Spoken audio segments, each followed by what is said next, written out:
और मैं हूं आपके साथ अनीता सिंह। अभी साथियों गौर फरमाइएगा, आप लोगों से एक ऐसी शख्सियत से मुलाकात कराने वाली हूं। क्या आप लोग मुलाकात करना चाहेंगे? यस या नो? करना चाहेंगे? और ऑफ कोर्स सीधी सी बात है कि आप लोगों को जिससे मुलाकात कराने वाली हूँ वो काफ़ी अच्छी पर्सनैलिटी है। और पर्सनैलिटी की बात तो दूर की बात है, एक जोड़ी है, एक कपल जिनकी मुलाकात आप लोगों के सामने में करवाने वाली हूँ यहाँ पर। और देखा जाए तो आजकल के माहौल में शिक्षा और जीवन दान का दोनों ही एक महत्व रहा है, बहुत ही ज़्यादा। और आज ऐसे ही कपल जोड़ी के सामने आप लोगों से मुलाकात करवाऊंगी। और देखा जाए तो उनकी जो जोड़ी है कमाल की जोड़ी है। और आगे बढ़ते रहें, ऐसे ही आगे बढ़ते रहें और ऐसे ही कामयाबी उनको मिलती रहे, कामयाबी की सीढ़ी चढ़ते रहें, क्योंकि ऐसी जोड़ियां जो है मार्केट में बहुत ही कम देखने को मिली है। और आप लोगों को बता दें कि साथ ही साथ दोनों आपस में डॉक्टर भी हैं और शानदार स्कूल को मेंटेन भी कर रखा है। और ये सभी लेडीज़ों के लिए एक मैसेज है, सभी जेंट्सों के लिए भी मैसेज है कि आप अपने घर में भी ये अप्लाई करें ये चीज़ें, कि अगर हमारी बहन बेटियां पढ़ी लिखी हैं तो हम उनको ऐसी बुलंदी हासिल करवाएं। तो रूबरू करवाती हूँ उनसे जिनका आप लोग बेसब्री से इंतज़ार कर रहे हैं। नमस्कार सर, नमस्कार मैम, आप सभी का नवसिद्धि संकल्प में आप सभी का हार्दिक अभिनंदन है। आप लोगों के बारे में सुना जाना और देखा तो इस ओके मॉडल स्कूल में मैंने कवरेज भी करी है, एक आध दो कवरेज भी करी है। तो इतना तो मैं नहीं जानती थी मैं आप लोगों के बारे में, लेकिन जब अब जाना कि हाँ हस्बैंड वाइफ हैं, थोड़ा थोड़ा जैसे कि 2-3 बार आई मैं, और आने के बाद मैंने जाना कि हाँ इनकी जोड़ी है और ऐसे काम करते हैं, थोड़ी जानकारी इकट्ठी करी। तो मैंने सोचा कि ना इन लोगों का इंटरव्यू लेना चाहिए, क्यों नहीं लेना चाहिए, क्योंकि एक मैसेज भी जाना चाहिए है पब्लिक में और अवेयरनेस भी एक हम फैला सकते हैं चीज़ को लेकर। तो सर मैं आपसे सबसे पहले ये बोलना चाहूँगी कि ना हमारे दर्शकों को अपना इंट्रो दें। मैं doctor Ravi Kumar okay model school का डायरेक्टर हूं और ओके मॉडल स्कूल जो मोहन गार्डन के क्षेत्र में चल रहा है, आप लोग के आशीर्वाद से एक संस्था और एक सुचारू रूप से काम कर रही है। और अनीता जी का और इनके चैनल का मैं आज बहुत बहुत आभार और अभिनंदन करता हूं। ये स्कूल को कई बार अपने चैनल पे दिखा भी चुकी हैं और आज हम दोनों का इंटरव्यू लेने भी आई हैं। तो बस ये कहूँगा अनीता जी जिस तरीके से मेहनत कर रही हैं ये बहुत आगे तक बुलंदियों तक जाएँ और इनके साथ साथ हम भी इनसे जुड़े रहें। बहुत बहुत शुक्रिया। नमस्कार, मैं डॉक्टर निर्मल ओके मॉडल स्कूल की प्रिंसिपल। आज अनीता के चैनल के माध्यम से मैं आप सभी का स्वागत करती हूं और अनीता जी का मैं बहुत बहुत धन्यवाद करती हूं कि उन्होंने आज इस इंटरव्यू के लिए हमें चुना।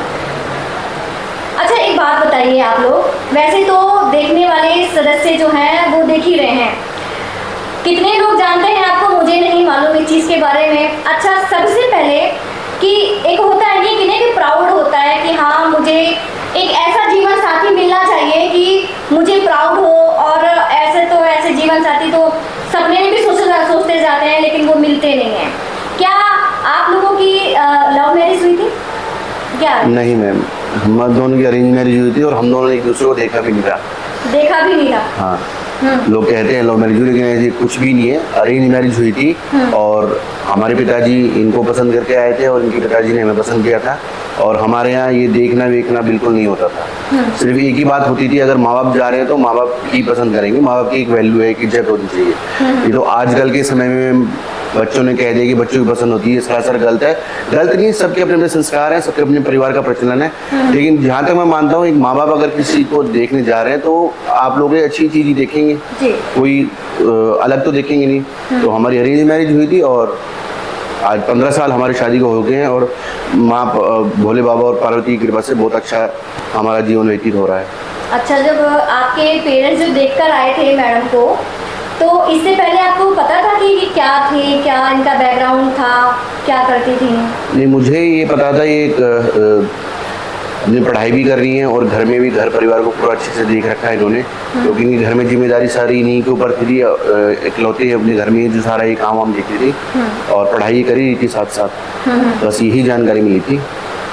और ये इसके जी बाद में जब आपने शादी करी तो इससे पहले सोचा था कि जैसे कि आप मैं देख पा रही हूँ कि ओके मॉडल स्कूल को आपने काफ़ी अच्छे से मेंटेन किया हुआ है, टीचरें भी अच्छे से मेंटेन की हुई, कम से कम 20-25 टीचरें हैं जी जी जो कि मैंने देखा है और काफ़ी अच्छा मेंटेन किया हुआ है। और ऐसी उम्मीद थी कि जो जीवन संगिनी के साथ में मैं जुड़ रहा हूँ और वो इतना आगे लेकर जाएंगी स्कूल को साथ में मिलकर। सोचा तो कुछ भी नहीं था, क्योंकि भविष्य की कल्पना तो कोई नहीं कर सकता, लेकिन ये है कि वर्तमान जो हमारा चल रहा है वो अच्छा चल रहा है। और अभी तो सिर्फ एक शुरुआत हुई है, अभी तो शादी को 15 साल हुए हैं, अभी तक तो प्लेटिनम जुबली, गोल्डन जुबली सब हमने भगवान ने चाहा तो हम करके जाएंगे। हाँ, ये नहीं सोचा था कि ऐसे रिलेशन हमारा इतना अच्छा जाएगा और इतने टाइम तक मजबूत रहेगा कि लोग हमारे बारे में हमसे पूछेंगे लव मैरिज है अरेंज मैरिज है। अब सब कृपा है भगवान की और आप लोगों की कि आप लोग हमें इतनी इज्जत देते हो। अब जैसे कि ओके मॉडल स्कूल चल रहा है तो ये ओके मॉडल स्कूल को कब आपने स्टार्ट किया था? ओके मॉडल स्कूल सबसे पहले ओके स्टैंड फॉर ओम कुमार मेरे पिताजी के नाम है। इन्होंने 2004 में इसकी शुरुआत की थी और उस वक्त तो मैं खुद ही 9th क्लास में पढ़ रहा था और धीरे धीरे फिर इसमें मैंने इसको ज्वाइन किया 2008 में। 2009 में हमारी शादी हुई, फिर दोनों ने मेहनत करी इस स्कूल में। तो मेहनत करते गए धीरे धीरे सुई धागे से कपड़ों को सीते गए। तो अभी कुछ % तैयार हुआ है, अभी पूरा तैयार नहीं हुआ हमारे कपड़ा। अच्छा। तो इसी मेहनत में हम लगे हुए हैं बस। यहाँ पे जितनी भी टीचरें ओके मॉडल स्कूल की हैं जी, तो कितना आपको सपोर्ट करते हैं? ये अपनी क्षमता से ज़्यादा हमें सपोर्ट करती है। एक तो क्षमता होती है कि 20% 30%, ये हमें 200% काम देती है, क्योंकि हम इनको टीचर नहीं मानते, हम अपने परिवार के सदस्य मानते हैं। ये हम सारे हमारे परिवार के सदस्य हैं। यहाँ पर ये स्कूल ऐसा है, यहाँ पर कोई मालिक नहीं, कोई नौकर नहीं है, यहाँ सब एक समान है, यहाँ सारे नौकर हैं, हम भी नौकर हैं यहाँ पर जी। तो जब सारे नौकर हो जाएंगे, जब मालिक होगा ही नहीं कोई भी, तो अपनी आप संस्था से चलेगी। और हमारा सारा स्टाफ, ग्राउंड स्टाफ से लेके टीचर से लेके जो भी ओवरऑल स्टाफ है, सारा 200% हमें सपोर्ट करता है, 100 से ज़्यादा। एक बात और कहना चाहूँगा, अभी जब आज से 3 साल पहले लॉकडाउन लगा था, स्कूलों पे सैलरी नहीं थी देने के लिए। हमारे टीचर, इस स्कूल के टीचर्स पहली ऐसी होंगी जिन्होंने सैलरी हमसे मांगी भी नहीं। अच्छा। हाँ, हम लोगों ने सैलरी देना भी चाहिए, उन्होंने लिया नहीं, लिफाफा वापस कर दिया कि जब स्कूल की परिस्थितियाँ ठीक हो जाएंगी हम अपने आप ले लेंगे। तो इससे बड़ी बात मैं इनके लिए क्या कहूँ, कुछ नहीं है। और जब तक स्टाफ सपोर्ट नहीं करेगा तो कोई भी संस्था, कोई भी आपका रोजगार नहीं चल सकता। स्टाफ की सपोर्ट की वजह से स्कूल आज एक संस्था अच्छी चल रही है। और बेसिकली आप कहाँ से हैं? बेसिकली हमारा जो गांव है वो डिस्ट्रिक्ट शामली है। ओके। हाँ, शामली के पास कि हम वहाँ पे हैं। मेरा ननिहाल सहारनपुर के पास एक खेड़ापान गाँव है, वहाँ से हूँ मैं। और मैम बताएंगी कहाँ से हैं? मैम आप कहाँ से हैं? मैम मैं पीछे बैकग्राउंड से, मैं बुलंदशहर से हूँ और मेरा ननिहाल दार्जिलिंग है। अच्छा जी। और जैसा कि सर ने भी बताया कि हम अपने स्टाफ के बगैर कुछ नहीं कर सकते। एक वो नंबर डायल करते हैं ना इमरजेंसी में, हाँ, तो मेरी टीचर्स भी ऐसी हैं कि इमरजेंसी के लिए भी मेरे पास खड़ी हैं। कहते हैं ना कि खुशी में तो सब खड़े रहते हैं, ये टीचर्स हमारे साथ दुख में भी खड़ी रही है। तो लॉकडाउन पीरियड था जब सर ने मुझे बोला कि हमें तो सैलरी देनी है हमें, और टीचर्स को मुझे अब तक याद है कि इन्होंने जो मेहनत करी, रात के 12 बजे भी पेरेंट्स के साथ सपोर्ट करा इन्होंने, कि पेरेंट्स पूछ रहे हैं कि मैडम कैसे काम होने। इन टीचर्स ने जो मेहनत करी कि आज हम यहाँ पे खड़े, इन टीचर्स के बगैर मैं कुछ भी नहीं, क्योंकि इन टीचर्स ने जो प्यार, इज्जत, इतनी मेहनत दी है ना, वो कोई नहीं दे सकता, कोई भी नहीं दे सकता हमें। हम दोनों भी नहीं कर पाते इतना जितना इन टीचर्स के सपोर्ट से करा। तो आप ज़्यादा टाइम आप घर में देते हैं कि ज़्यादा टाइम आप स्कूल में देते हैं? क्योंकि देखती हूँ ना मैं अक्सर आप ज़्यादातर आप धार्मिक स्थानों पे ज़्यादा रहते हैं आप लोग, और बाहर ज़्यादा रहते हैं, घूमते फिरते ज़्यादा हैं, मतलब अपनी लाइफ को पूरी तरह से एंजॉय करना है। इसका जवाब मैं देती हूँ छोटा सा। बिल्कुल मैं देना चाहूँगी। मैं ये होता है कि हस्बैंड वाइफ एक साथ काम नहीं कर पाते, ये हम दोनों का लगे कि हम दोनों एक ही जगह पे एक साथ काम करते हैं, एक ही प्लेटफॉर्म पे। ये सुनने में होता है कि हस्बैंड वाइफ काम नहीं कर सकते या नहीं हो पाता, नहीं, ऐसा नहीं है। जब अंडरस्टैंडिंग बॉन्ड अच्छा होगा ना, तो आप हर प्लेटफॉर्म पे हस्बैंड वाइफ काम कर सकते हैं। और ये है कि सरकार धार्मिक जगह पे हमारा ज़्यादा मन लगता है। हम वैसी जगह पे भी इंजॉय करते हैं, ऐसा नहीं है, लेकिन हमारा मोस्टली रहता है कि जब भगवान ने हमें इतना सब कुछ दिया है तो जितना हमसे हो पाता है हम भगवान को भी दें। इसलिए हमारा जब भी होता है कि हमें धार्मिक स्थानों पर जाना तो हम जरूर जाते हैं वहाँ पे। तो ये होना चाहिए कि आज की जनरेशन के हिसाब से कि गोवा चले गए, ये चले गए, मैं मानती हूँ कि जितना भगवान की जगह पे जाओगे तो आपके लिए वो ज़्यादा अच्छा है। दोनों चीज़ों का मेंटेन आपको बना के रखना चाहिए बैलेंस। और आपस में आप लोग डॉक्टर हैं, तो सबसे पहले डॉक्टर की डिग्री जो है आपने ली थी? मैंने ली। कब ली थी आपने? मैंने ये ली थी 21 में 22 और आपने सर? मैंने रिसेंट लिया 1 मंथ बिफोर। तो आप डॉक्टर के साथ साथ में क्या आप इसकी मतलब प्रैक्टिस भी करेंगे, क्या नहीं करेंगे? नहीं Slide एक्चुअली में भी कुछ नहीं है या नहीं है? अनिता जी थोड़ी मिस कम्युनिकेशन इसमें। एक तो डॉक्टर होते हैं, एक ही डॉक्टरेट की डिग्री के आपके डॉक्टर लिखा जाता है। हाँ। जैसे हम जो जिस फील्ड में मेहनत कर रहे हैं, एक हमने पीएचडी की पढ़ाई पूरी कर ली है, अच्छा, तो पीएचडी के बाद कोई पढ़ाई नहीं होती आपकी। ठीक है। तो एक होता है ना कि पूरा आपका लास्ट स्टेप पूरा हो गया। हमारे एजुकेशन में हम दोनों की पीएचडी कंप्लीट हो चुकी है। जब पीएचडी कंप्लीट हो जाती है तो आपका एक वैल्यूबल नाम हो जाता है, doctorate Ravi Kumar, doctor Anita Singh, DR लिख जाता है, DR डॉट लिखा जाता है। तो ये वो हमें टाइटल मिल जाता है जो हम पूरे साल मेहनत करेंगे।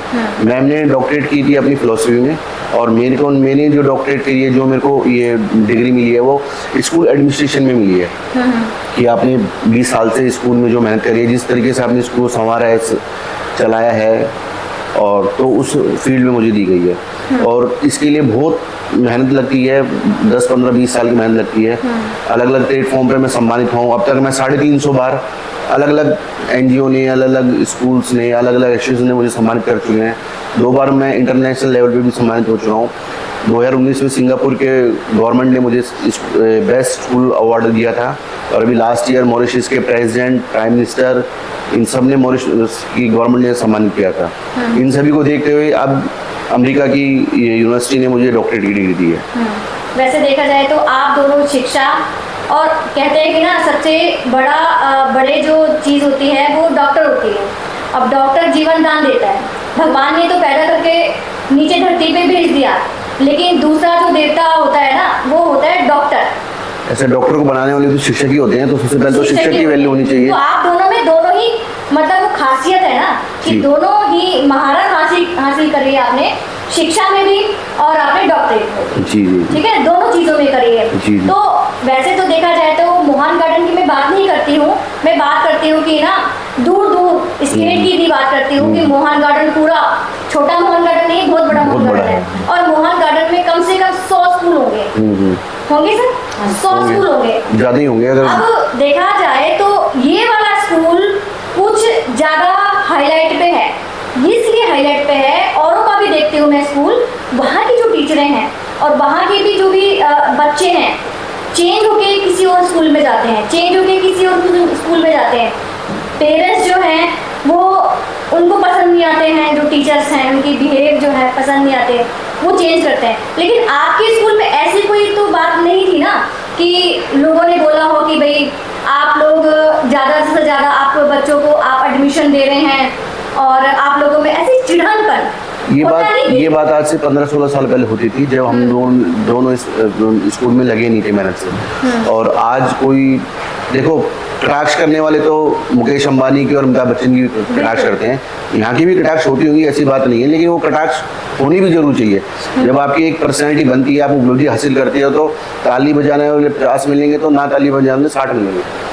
और ऐसी कोई बात नहीं है कि कोई हमें कहे आके टोके कि आप एडमिशन ज़्यादा कर रहे हो। सबसे अच्छी बात ये है कि हमारे जितने भी स्कूल्स, जैसे आपने कहा 100 स्कूल्स हैं, तो 100 के 100 स्कूल्स वाले हमारे अच्छे मित्र हैं, अच्छे दोस्त हैं। हम सबको, स्कूल वाले को एक साथ लेके चलते हैं। आप हमारे कभी वार्षिक उत्सव में आओ, हम आपको बुलाएंगे। हम मेरे वार्षिक उत्सव में दिल्ली के 100 से 150 स्कूल्स वाले आते हैं जी। एक प्यार मोहब्बत है, एक रिलेशन है, उसके कारण वो आते हैं और सम्मान उनको देते हैं हम, और वो हमारा आके सम्मान करते हैं कि हम अपना समय निकाल के आपके स्कूल में आए हैं। तो स्कूल के बारे में अगर कोई ये कहे तो वो सरासर गलत है, ऐसा कोई नहीं कहता मैं। लेकिन पीठ पीछे वाली बात है, मुंह पे तो कोई नहीं बोलता है, लेकिन पीठ पीछे ना जेलसी होती है कि ना एक स्कूल को चलाना, एक प्रिंसिपल चला रहा है स्कूल को, एक मैनेजर मैनेज कर रहा है पूरे स्कूल को, और हमारे जो भी स्कूल के बच्चे हैं किसी और स्कूल में जाए तो थोड़ा सा ये होता है। लेकिन आपके स्कूल में देखा जाए, बच्चों से भी मैंने इंटरव्यू लिया था, बच्चों से भी पूछा था, लेकिन बच्चों की भी मतलब बातें काफ़ी निराली हैं। आप लोगों की काफ़ी तारीफ मतलब सुनने को देखी गई है इसके अंदर में। अब देखा जाए तो अभी क्या है कि ना पूरा स्कूल आप लोग चलाते हैं जी। ठीक है। अब सबसे बड़ी खुशी आपको कब मिली थी जब आपने इस स्कूल में कदम रखा था मैडम आप? अनीता जी, मेरी मैरिज हुई थी 2009 में। आफ्टर फ्यू मंथ्स मैंने स्कूल ज्वाइन कर लिया था। उसके बाद से हम दोनों ने इतनी मेहनत की कि आज इस पुलिस मुकाम पर है, और सबसे ज़्यादा खुशी मुझे था। और मैं ऐसा नहीं है कि मैं डायरेक्टली प्रिंसिपल बन गई थी, मैंने क्लासें भी ली हैं और अब भी मैं क्लासें लेती हूँ बच्चों की। और खुशी यही कि सबसे ज़्यादा कि हम दोनों इतनी मेहनत करते हैं और सर का साथ हमेशा मेरे साथ है। अगर मैं कई बार कंफ्यूज होती है, मैं पजल हो जाती कि मैं कैसे करूँगी इस चीज़ को, तो इनका साथ हमेशा मेरे साथ रहता है। एक कहावत है ना कि एक आदमी की तरक्की के पीछे औरत का हाथ होता है, लेकिन मेरी तरक्की के पीछे मेरे हस्बैंड का हाथ है। बिल्कुल बिल्कुल, मैं बहुत खुश हूँ, मैं खुश मिजाज हूँ और मैं खुश नसीबी कि मेरे को इनका साथ मिलता है हर चीज़ में। अच्छा, आप घर और ऑफिस ये स्कूल कैसे मेंटेन कर लेते हो? अभी मैंने कहा ना कि इनका साथ होता है तो मैं सबसे वैसे और लेडीज हैं, साथियों सुनिएगा ध्यान से, और लेडीज बोलते हैं भाई मेरे को तो इतना काम है, इतना काम है, घर करूँ कि बाहर करूँ, ऑफिस संभालूँ कि घर से, ऐसे इसका जवाब मैं देता हूँ। ये सारी चीज़ें ना आपको अपने घर परिवार संस्कार में मिलती हैं। हमारे घर एक ऐसा है जहाँ पर 4 बजे सभी उठ जाते हैं, मेरी मम्मी, मेरे पापा, हम उठ जाते हैं, मेरे बच्चे उठ जाते हैं। उठने का मतलब ये नहीं कि आप उठने के काम पे लग जाए, उठने का मतलब है कि आप उठ गए हैं, आप किसी से बात कर सकते हैं, कुछ कर सकते हैं। वही हमारे अंदर है, हमें जिंदगी में भी थकान नहीं होती। हम 4-5 बजे उठ जाएंगे तो अपने आप ही लोगों को फोन ला लेते, भाई आज क्या काम है, ये काम है, वो काम है। जब दिनचर्या एक अच्छी रहती है ना तो आपकी थकान आपके जीवन में कभी आएगी नहीं। मैडम उठती हैं, अपना सुबह काम करके आती हैं, फिर स्कूल पे हम 7:30 तक आ जाते हैं, यहाँ से 3-3:30 बजे जाते हैं। तो एक अच्छा सिस्टम और पूरा टाइमिंग शेड्यूल है पूरी हमारा, पूरा शेड्यूल बना हुआ है। पूरा शेड्यूल बना हुआ है। मेरे फादर इसी शेड्यूल में हम इतनी एज हो गई है, और सर ने जैसे बोला कि एक फैमिली बैकग्राउंड होना बहुत जरूरी है, क्योंकि उन्हीं से हम सीखते हैं। फादर इन मदर इन कितनी एज हो गई है, वो अब भी तक आलस नहीं करते, तो हम तो अभी कुछ भी नहीं है, तो बिल्कुल नहीं कर सकते। हाँ, तो उनसे मैंने देखा है कि वो अभी इस उम्र में भी पापा लगे रहते हैं, मम्मी लगी रहती है। फिर सर को और मेरा भी ऐसा रहता है कि हमने ऐसा टाइम टेबल सेट कर रखा है कि रात को अगर 1 भी बचा था, लेकिन टाइम हमारा वही रहता है। वही चीज़ हम अपने बच्चों को सिखा रहे हैं। और कई लेडीजों में मैडम होता है सारी चीज़ें मिल जाती हैं, लेकिन उसके बावजूद भी वो परेशान रहती हैं। ये तो देखो डिपेंड करता नहीं था जी कि सब चीज़ होने के बाद भी अगर कोई कहता है कि दुखी है, सुखी तो देखो कोई नहीं है, सबकी ज़िंदगी में थोड़ा बहुत दुख है। अगर हम उसको ही मान के बैठ जाएंगे तो मुझे नहीं लगता कि हम इस ज़िंदगी को आगे चला पाएंगे। तो अपनी मेंटलिटी, अगर आप दुख करते रहोगे तो दुख तो ऐसा नहीं है खत्म करने सर, आप दोनों से मैं पूछना चाहूँगी, जैसे कि आप लोग देख रहे हैं स्कूल चला रहे हैं, ठीक है, एक शिक्षक हैं। अब जिस तरीके से आप लोग मार्केट में भी देख रहे हैं और यहाँ पे लड़कियाँ भी पढ़ती हैं, लड़के भी पढ़ते हैं, जिस तरह से मार्केट में इस तरह से क्राइम हो रहे हैं, क्राइम को लेकर आप, शिक्षा को लेकर आप, महत्व तो बहुत ज़्यादा है देखा जाए तो। सबसे पहले मेरा कल भी यही सवाल था और आज भी यही सवाल है। सवाल इसलिए है क्योंकि ना कई लोग ना इस चीज़ को समझ नहीं पा रहे हैं। अब आप लोग टीचर हैं, आप लोग डॉक्टरेट की डिग्री भी ले रखी है, तो आपसे ज़्यादा बेस्ट कोई नहीं बता पाएगा, ठीक है। सबसे पहले क्या जरूरी है, शिक्षा जरूरी है या फिर सुरक्षा जरूरी है? देखो, शिक्षा जरूरी होगी तभी सुरक्षा आएगी। अगर आप बिना किसी को शिक्षित किए अगर आप उसको कह दो इसको आपने समझाना, तो समझा नहीं पाएगा।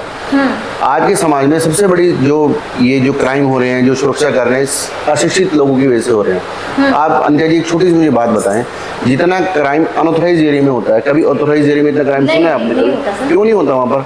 आप यहाँ पर एक शॉर्ट ड्रेस से आप गली से निकलो, आपको सारे घूरेंगे, नहीं पहन सकते। आप वसंत कुंज में जाओ ना, वहाँ पे तो सारे शॉर्ट ड्रेस पे रहते हैं। सिंगापुर में, थाईलैंड में, यहाँ पर क्यों लड़कियाँ क्राइम नहीं है, कुछ नहीं, क्योंकि वहाँ के लोग शिक्षित हैं। शिक्षित मीन्स ये शिक्षित हैं, वो जो भी उनको सिखाते हैं वो इम्प्लीमेंट करते हैं। वो लोग देश को देश मानते हैं, बच्चों को बच्चे मानते हैं, लड़कों को लड़की मानते हैं। यहाँ पर नहीं, कोई नहीं मानता। हमारा जो एजुकेशन सिस्टम है, हमारे एजुकेशन सिस्टम में ये चीज़ समझाई नहीं जाती, ना कहीं पढ़ाई जाती है। वो सिर्फ आ से अनार, महात्मा गांधी, राजीव गांधी, सिर्फ ये चीज़ सिखाया जा रहा है और ये चलता जा रहा है। कभी भी कोई भी एक ऐसा स्कूल या कोई भी ऐसा कोर्स नहीं है कि जो सुरक्षा के बारे में या लड़कियों को कैसे देखना है, कैसे नहीं देखना, माँ बहनों कैसे, ऐसे में कोई व्याख्या नहीं करता। और अगर इस पर कोई बहस भी नहीं करना चाहता। बहस करोगे तो उल्टा अपने पे एलिगेशन लगा दिए जाएंगे। तो फिर लास्ट में बात वही आती है, जैसे सिस्टम चल रहा है सिस्टम से चलते रहो, आप सिस्टम से ऊपर नहीं जा सकते। सिस्टम से ऊपर चलेगा तो आपको नीचे डाल दिया जाएगा। तो यही कारण है। और सुरक्षा जब तक नहीं होगी, जब तक सारे अच्छे तरीके शिक्षित नहीं होंगे तभी ये क्राइम क्योंकि आप कैसे समझाओ किसी को, नहीं समझा सकते। नहीं समझा सकते हैं। तो हमारे दर्शकों को ना आप शिक्षा को लेकर क्या ऐसा मैसेज देना चाहते हैं कि ना जो लड़कियों के लिए और लड़कों के लिए दोनों के लिए बेस्ट हो? देखो, अगर आप लोग जितने भी मेरे दर्शकों के पेरेंट्स हैं, नव सिद्दीक चैनल के जिन दर्शक हैं, सबसे पहले आप अपने बच्चों को सोशल मीडिया से दूर रखें। क्योंकि आपने लॉकडाउन में सोशल मीडिया शुरू किया था, लेकिन अब बच्चे उसमें इतने ज़्यादा इन्वॉल्व हो गए हैं कि वो काम की नैतिक चीज़ें छोड़ के अनैतिक चीज़ों पे आ गए हैं। जितना भी क्राइम हो रहा है, असुरक्षा के तत्व कारण उभरते जा रहे हैं, सब और सब सोशल मीडिया का है। आप अपना फेसबुक प्रोफाइल खोल लो, इंस्टाग्राम प्रोफाइल खोल लो, उस पर कोई भी लिंक, कोई भी वीडियो नैतिक की भावना की नहीं आती, सब अनैतिक भावना की आती है, कोई भी शिक्षा रिलेटेड नहीं आती। मेरे पेरेंट्स से आग्रह है कि आप फिलहाल जब तक बच्चा 11वीं 12वीं कंप्लीट नहीं कर लेता, उसको फ़ोन से, टीवी से बिल्कुल दूर रखें। उसको सिर्फ और सिर्फ संस्कारों में डालें। ये सब जब तक संस्कार एक माँ बाप नहीं डाल पाएगा, समाज नहीं सुधर सकता। तो लड़कों के लिए क्या मैसेज देंगे सर? लड़कों के लिए सेम है, लड़का लड़की में कोई फर्क नहीं है मैम। सर अधिकतर लड़कों के साथ में नहीं होता है क्राइम, लड़कियों के साथ में होता है। कुछ संस्कार पे डिपेंड करता है क्या मैम? आप देखो, लड़कों के साथ जो क्राइम होता है वो अलग क्राइम होता है, उसको गोली मार दी, उसको वही हो गया। लड़कियों के साथ तो जो क्राइम हो रहा है वो तो सबको पता ही है, हम नहीं कह सकते फेस टू फेस। लड़कों के साथ भी क्राइम हो रहा है मैम। कितने लड़के मारे जाते हैं, कभी कोई गोली का शिकार हो जाता है, कोई गला काट लिया जाता है, कुछ होता है। कभी क्राइम सभी के साथ हो रहा है, बराबर क्राइम है। आप किसी भी थाने में जाके रिपोर्ट देखें तो अगर 100 लड़कियों के साथ रेप का मामला आएगा, 200 लड़कों का मर्डर भी हुआ है। सभी संस्कारों की कमी है। संस्कार है अब सबसे बड़ा दायित्व तो समाज में, माँ बाप में, स्कूल में, कि बच्चों के अंदर संस्कार डालेंगे। जब तक संस्कार नहीं डालेंगे, कोई भी ऐसी ताकत नहीं है, ना तो भगवान आके उनको माहौल को ठीक कर सकता है, कोई भी नहीं कर सकता। सबसे पहले संस्कार होने चाहिए। कि आने वाले भविष्य के बारे में आप दोनों ने क्या सोचा हुआ है? किसके? अपने भविष्य के बारे में? नहीं, आपने देखो अच्छा बच्चों के बारे में बताइए। आप लोग अपने लिए जीते हैं कि हम लोगों के लिए जीते हैं? अपने लिए थोड़ा जिएंगे, दूसरे लिए जिएंगे ना। ये तो कहावत होती है कि दूसरों के जीना, जब जियो जब पहले ठीक हो गए। तो आपका मोटिव क्या है स्कूल को लेकर, अपनी लाइफ को लेकर? क्या मोटिव? हमारा मोटिव देखो, अगर स्कूल के लिए तो मैं आपको ये कहूँ, जितने पेरेंट्स हमारे पास विश्वास करते हैं, जितने बच्चे आते हैं, यहाँ से सारे बच्चे शिक्षित होके निकले। कोई भी ऐसा बच्चा ना निकले जो यहाँ से अशिक्षित होके निकले, या किसी ने कोई बेचारा पढ़ना चाह रहा हो और वो पढ़ ना पाया हो। तो हम इसीलिए दोनों इसी भावना से मेहनत करते रहते हैं। और मोटिव आगे भविष्य का ये है कि जो भी बच्चा हमारे यहाँ से निकलता है, उसमें ऐसे संस्कार डालें, वो स्कूल के बाहर जाके नाम कमाए कि हम ओके स्कूल से बच्चे से आए हैं। इसीलिए हम मेहनत करते रहते, कार्यरत रहते हैं। मैडम, आप क्या मैसेज देना चाहेंगे? देखिए, जैसे अभी सर ने बोला कि सोशल मीडिया, लॉकडाउन में ना एक हमारी मजबूरी थी कि हमें बच्चों को ये सोशल मीडिया पे ले जाना था, क्योंकि विदाउट उसके तो हम बच्चों को पढ़ाई भी नहीं कर पा रहे थे। लेकिन अब मैं ये चाहती हूँ कि अगर ये सिस्टम सारा एक होके एक चीज़ रखे कि सोशल मीडिया पे जितने भी ये वीडियोस लिंक आते हैं ना, उन सब पे प्राइवेसी लगाई जाए, एक ऐसा मुरम चलाया जाए जिससे कि कोई भी बच्चा अगर उस चीज़ को ओपन भी करना चाहे तो वो हो ही ना। एक एजुकेशन से रिलेटेड उसमें इतनी वीडियोस अपलोड हो, जितनी वल्गैरिटी की इतनी चीज़ें अपलोड होती हैं, तो मैं इतना ही कहना चाहूंगी कि उस चीज से बच्चों को दूर रखा जाए, क्योंकि इससे बच्चों के माइंड पे, चाहे वो बॉय हो या गर्ल हो, बहुत इफेक्ट पड़ रहा है इससे बच्चों पे। इसीलिए बच्चे इतनी गलत दिशा में जा रहे हैं कि हम इतना कोशिश कर रहे हैं कि बच्चों को इन चीजों से अलग रखें, लेकिन बच्चों की मेंटेलिटी इतनी खराब होती जा रही है। क्यों? क्योंकि सोशल मीडिया पे हर चीज ओपन हो चुकी है, और जब तक वो चीजें हम अपने हाथ में पेरेंट्स को, मीडिया को, ये नहीं मीडिया के माध्यम से हम हर चीज पहुंचा सकते हैं। तो मैं यही कहना चाहूंगी कि पेरेंट्स इतना वो करें, एक ऐसा सिस्टम बनाए कि ये चीजें बच्चे अपने पास तक आए ना, सिर्फ एक एजुकेशन से रिलेटेड सब चीजें हों, तभी एक हमारा समाज सुधर सकता है। और जितने भी ये रेप केसेस वगैरह होते हैं, क्योंकि इस हर चीज के लिए लड़कियों के ऊपर बात आ जाती है, कोई लड़कों को नहीं बोलना चाहता। इसलिए जो शिक्षा देनी है वो बॉय को भी दो, अपनी बेटी को भी दो, और वही शिक्षा से हम अपने बेटे को भी दो, क्योंकि दोनों ही बराबर हैं, दोनों ही इस देश का भविष्य हैं, दोनों ही मिलकर सुधारेंगे। तो सभी से मैं इतना आग्रह करना चाहती हूँ कि शिक्षा दो और दोनों बच्चों को सेम दो, जिससे कि पार्शियलिटी की भावना बच्चों में रहे ना। सर, आप लोगों का वैसे भी इतना बिजी शेड्यूल है, और अभी भी देखा जाए तो अभी आप क्या कर रहे हैं? अभी आप सुनने में आया है आज कड़ी चावल कृष्ण जी की छठी है, आज 6 दिन की होगी, तो उसका बड़ा उत्सव मनाया जा रहा है। स्कूल के सभी बच्चों के लिए, सभी टीचर अध्यापकों के लिए एक कड़ी चावल का भोग है, वो सभी को खिलाया जाएगा। और उसके बाद स्कूल को ही अभी एक ट्रेडिशनल ब्लू में सम्मान मिलने जा रहा है। तो सर प्राउड होता है छोटे छोटे ऐसे हाँ, बहुत प्राउड होता है जरूर तो इस काम करते हैं, नहीं तो नहीं करेंगे। मोटिवेशन मिलता रहता है और भी ज़्यादा। बिल्कुल तो बिल्कुल। सर आज हमारे चैनल में आए तो कैसा लगा सर? एक गर्व लगा है, एक अंदर से पॉजिटिव फीलिंग आई है। आप तो वैसे इतने पॉजिटिव रहते हो कि आप लोग खुद हमारे पास आए, हमारी बातों को सुना है अपने, जिसके लिए हम अच्छा दोनों लगा सर, आप लोगों ने इतना टाइम दिया। हम दोनों आपके आभार हैं और माता रानी से यही प्रार्थना करते हैं कि आपका चैनल दिन दुगनी और रात चौगुनी तरक्की करें। और आप लोगों ने इतना टाइम भी दिया और काफ़ी अच्छी बातें लगी आप लोगों की, और लोगों को, लड़कियों को, लड़कों को आपने मोटिवेट भी किया जी, कि जी। लाइफ में इस तरीके से आप सेफ रह सकते हैं। जी, जी। ठीक है, तो थैंक यू, आप सभी का धन्यवाद। Thank you. तो साथियों, आप लोगों ने ओके मॉडल स्कूल के टीचर्स और प्लस डॉक्टर से भी मुलाकात कर ली।